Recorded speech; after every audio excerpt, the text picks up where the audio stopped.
বিসমিল্লাহির রহমানির রহিম। আপনারা দেখতে পাচ্ছেন যে আমাদের বাড়ির ক্যান্টিলিভারের তলে আমরা 9টা ব্রয়লার মুরগি চাষ করেছি। এক এক পিস 65 টাকা করে কিনা হয়েছিল।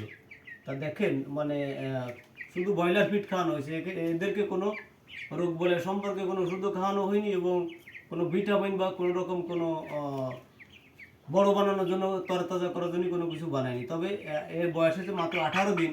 তা 18 দিন বয়সে অলরেডি 1.5 কেজি ওয়েট হয়ে গেছে। তা 1.5 কেজি ওয়েটে এখনও পর্যন্ত মনে করেন যে এই মুরগির মাথায় এখনও পর্যন্ত সেই ছোটো থাকতে যেই থাকে সেই লোমগুলো এখনও রয়েছে। তবে প্রত্যেকটা মুরগি খুব সুন্দর এবং আমরা চাচ্ছি যে পারিবারিকভাবেতে অর্গানিক পদ্ধতিতে কোনো কিছু ছাড়াই যদি বড় করে আমরা পরিবেশ বান্ধবভাবে খেতে পারি বা স্বাস্থ্যকরভাবে একটা ব্রয়লার মুরগি খেতে পারি, এটাই আমাদের জন্য একটা ভালো দিক। তা আপনারাও চাইলে পারবেন যে প্রত্যেকটা মুরগি বেশ সুন্দর সুন্দর মুরগি দেখেন 1.5 কেজি ওয়েট হয়েছে এবং এর পাগুলো খুব মোটা মোটা। তা সবাইকে আমরা ধন্যবাদ জানাই যে আপনারা এই পদ্ধতি দেখে অনেকেই চাষ করতে পারবেন।